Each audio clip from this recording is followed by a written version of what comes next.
Seinfeld. This morning's discussion will focus on the sniffing accountant. So where would the group like to start? I guess this is not the main plot line, but I found the whole situation with I don't know, I don't watch Seinfeld, so I don't know her name, Elaine, I think. Good. The whole situation with her like being mad at her boyfriend that he didn't use the exclamation point when she was mentioning that when he had left the message that her friend had a baby, and she went on and like really made a big deal out of that. So I found that a little funny. So again, in a vacuum, I think, and this, since it is your first week in psychiatry, we're going to be, and you have for the past 4 days, been consulted on different cases throughout the hospital. Despite the fact that in each of these occasions, there was a hospitalist or another faculty member contacting this office for a psychiatric evaluation, I would still ask that you walk into that room and approach the identified behavior as completely normal.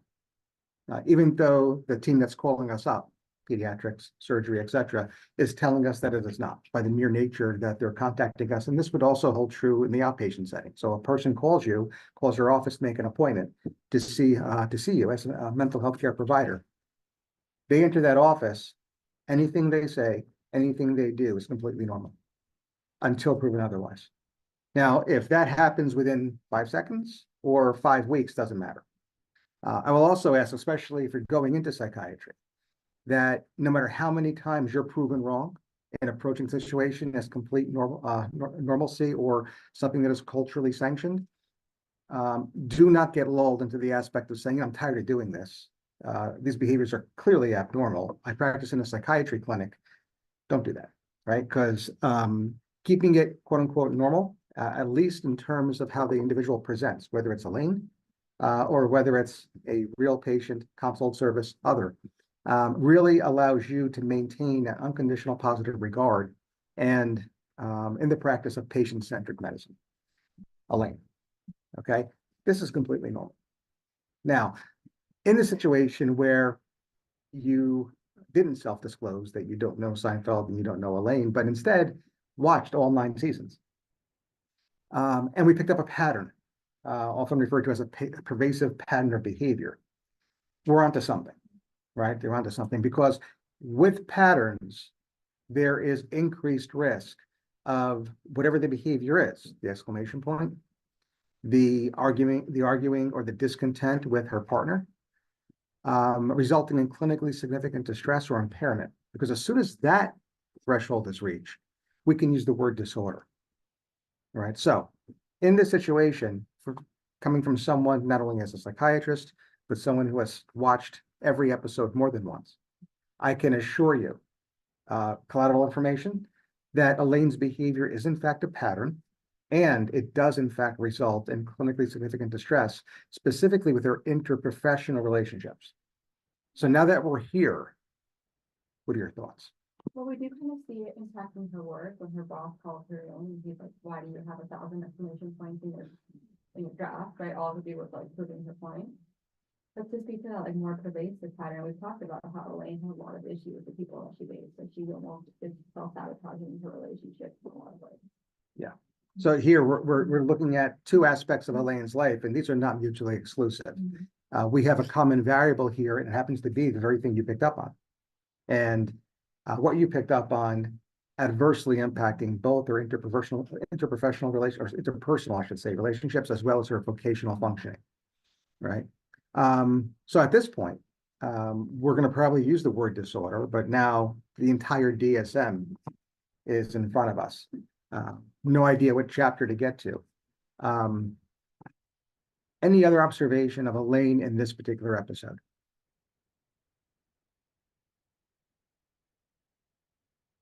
I don't know if it was like, I might have just kept like watching accidentally, like into the next episode. But like Elaine and like Jerry and all, they kind of all go to the friend who like delivered the baby, and they were just like not that excited. So I thought it was kind of an interesting like juxtaposition where she's like, you have to be so excited and have these exclamation points, and then when they're actually like in the hospital watching the baby and they're like, what's going on? So it kind of seemed like out of proportion. I'm glad you brought that up, because I was thinking that she never called a friend back. We never saw her call a friend back. We never saw her like mention it again. And if it was her coming in telling me the story, I would think it's interesting that she focused only on her relationship and not on her friendships, because, you know, the other updates. Continue. So what else are we noticing here? I mean, you identified someone who says one thing, appears to later on in the episode do another. Mhm. And the scene in which you're discussing with regard to her friend and her friend's baby is obviously something that individuals would get excited for your friend. Right. And there seems to be an incapacity to do that. So what are we talking about here?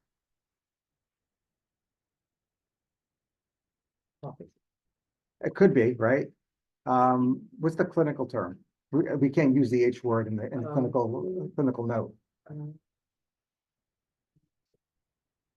What do we call it when an individual can't share in another individual space? Or how about we say when they do? What is the capacity to actually share the feelings of others? Yeah, yeah. This is a character without empathy. Right? She is actually incapable. She has an incapacity to share in the joy of her friend. Right? The clinical term that often describes the opposite, the antithesis, would be egocentrism. Mm. Egocentrism. Where does egocentrism, when is it teased out? Or when is empathy teased out? Because we were all egocentric once, right? When? Yeah, right. So everybody understands. Nobody's gonna counter this. But please, if you feel I'm wrong, I would love to know your personal history.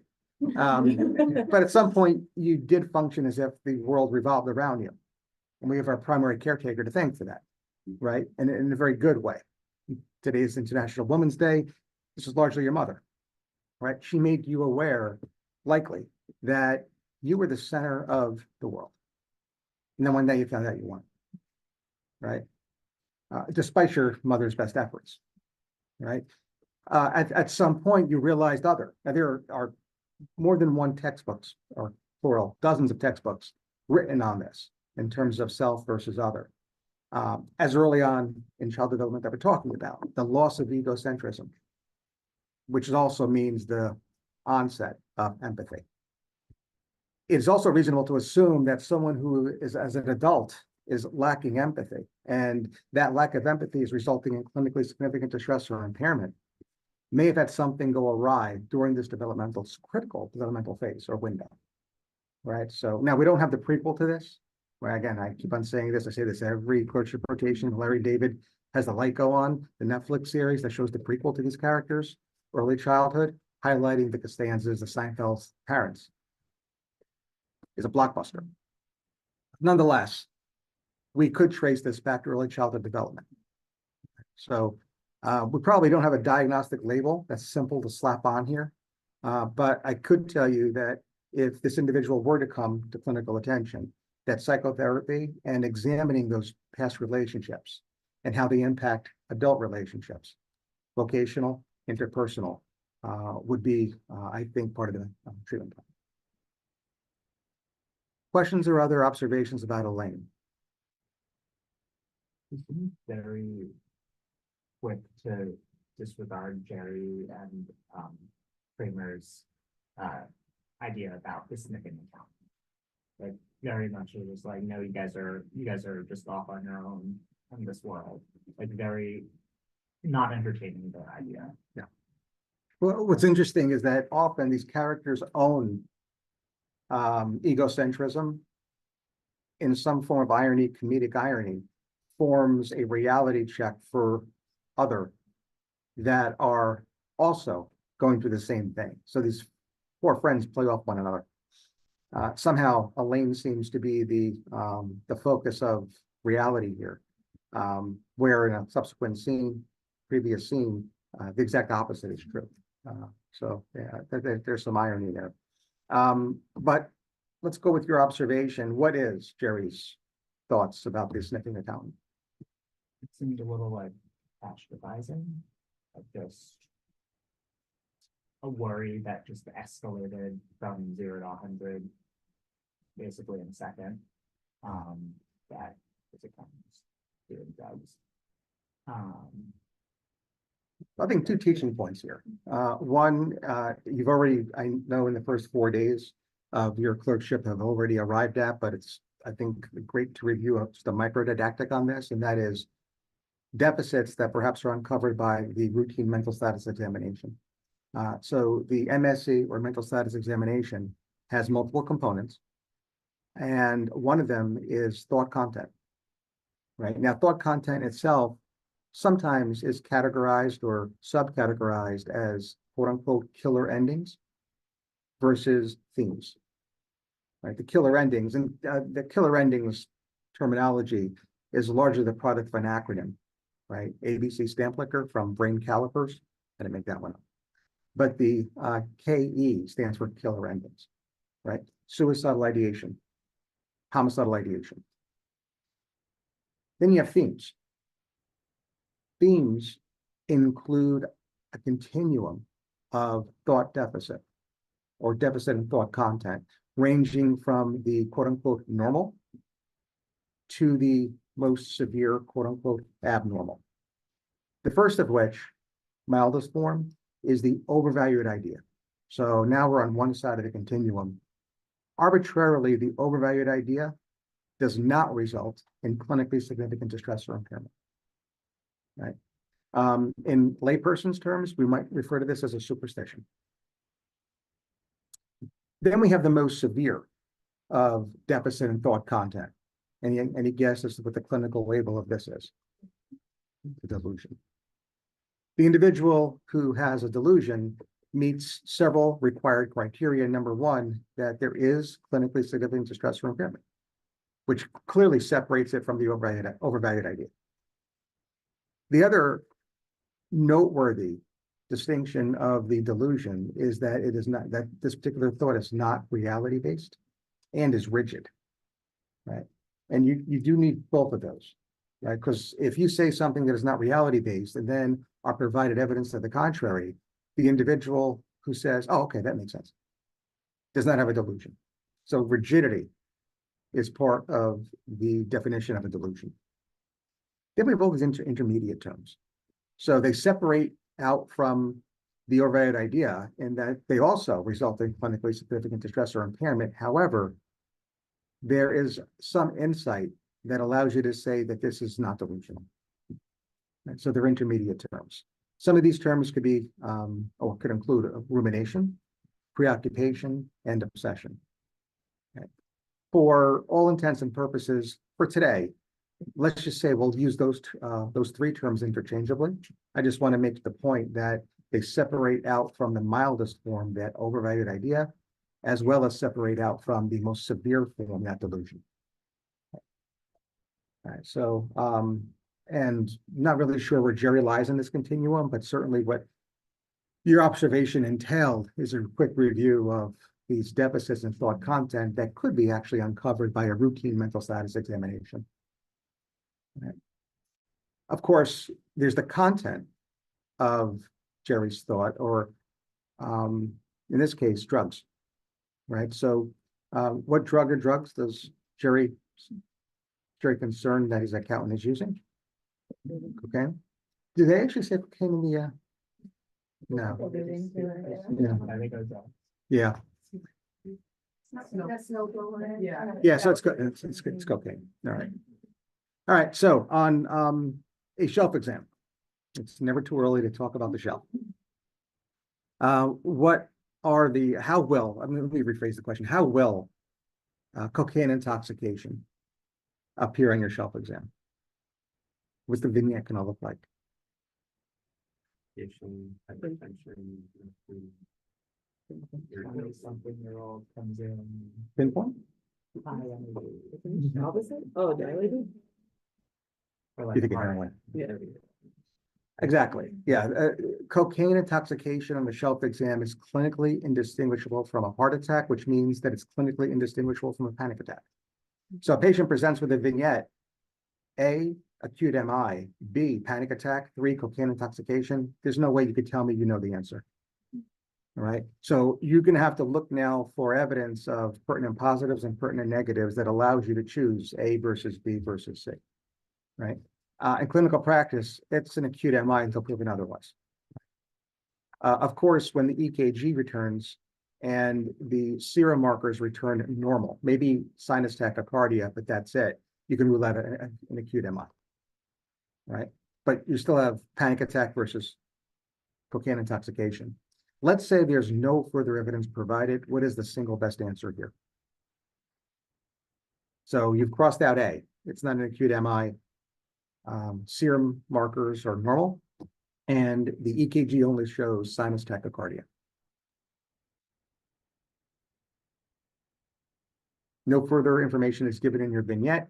Choice B is panic attack. Choice C, cocaine intoxication.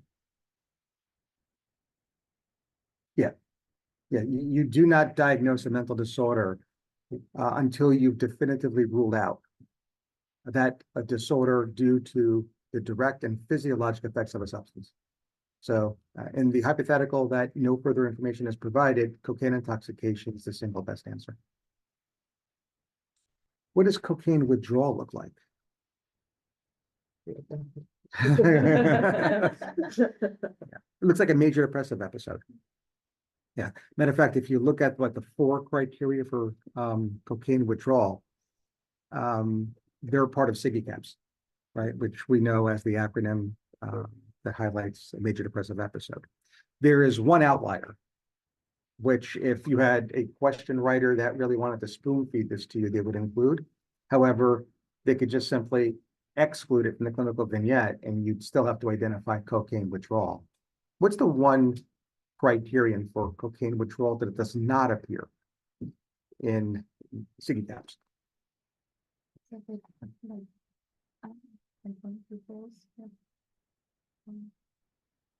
No, unfortunately, there is no physiologic withdrawal phase. It's all behavioral. Now, again, generally speaking, intoxication states, withdrawal phases have both psychological / behavioral as well as physiologic. When you look at the DSM, the psychological sequelae are contained in the text. The bulleted actual criterion are always physiologic. In this case, since there are no physiologic, the American Psychiatric Association did bullet the behavioral, hence why it looks like SIGI-CAPS. That's to say, for the medical management of cocaine withdrawal, that is what we often refer to as detox, none of the above.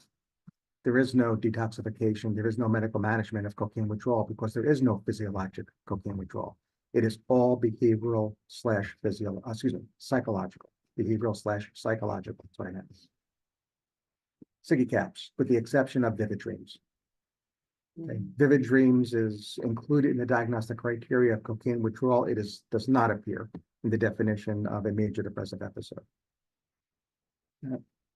So what is the treatment then for cocaine withdrawal? Yeah, it's a magic word when doctors don't know what they're doing, or when there's not evidence-based data to support what they do. It's supportive treatment, right? And what is the largest or what is the most important supportive measure to take here?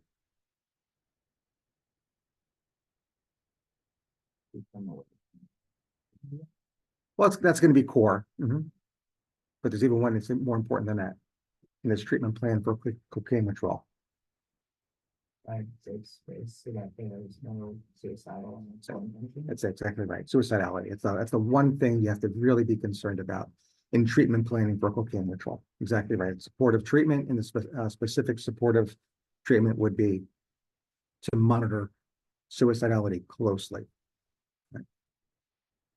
Questions about cocaine intoxication or cocaine withdrawal? By the way, supportive measures are also indicated in cocaine intoxication, right? Because of the hyperadrenergic state, but otherwise no specific therapies. Any questions about either cocaine or stimulant intoxication in general or stimulant withdrawal? All right, any other characters? We have about 5 minutes left. Any other characters you'd like to discuss this morning from the sniffing account? So the sympathy is George's parents, we've talked about, like, experiences before. But seeing how they have like this strange triad dynamic for the three of them. The mom is always very, like, almost overbearingly supportive of George, and the dad is kind of just almost the opposite in a lot of ways. I think it explains a lot of his like difficulties in functioning, like he gets his job and he like impulsively touches already sweater because he had heard someone else did it, and so he assumed it was fine, and it led down this whole route of issues. And I think it just kind of shows that George's upbringing impacts his interpersonal functioning very negatively. It absolutely does, yeah, yeah. And those early childhood relationships of the Costanzas are the impetus of my making the comment that I did in terms of the Netflix series. I mean, I mentioned also that we have an undergraduate internship that is remotely actually following us today. They're the 20 or so that are currently on Zoom. Well, a prior class just this past fall semester, as a legacy project, began the outline of an entire curriculum based on George Costanza. You could cover every single psychopathology, or at least chapter in the DSM, by just talking about various episodes that highlight this particular character's behavior. That's how incredibly dysfunctional he is. And unlike others, and Jerry Seinfeld is the one that comes up in this example here, unlike others, really defies a single diagnosis, right? The artificial nature in which we categorize behavior and therefore abnormal behavior. You can't do that with George. No matter what episode you're talking about a different illness, right? Which in clinical practice obviously would be very disconcerting, but in an academic circle, incredibly rewarding. I mean, this character is very, very academically dense. All right, we'll leave it here. We're going to take just a couple of minutes and then log back on to have table rounds.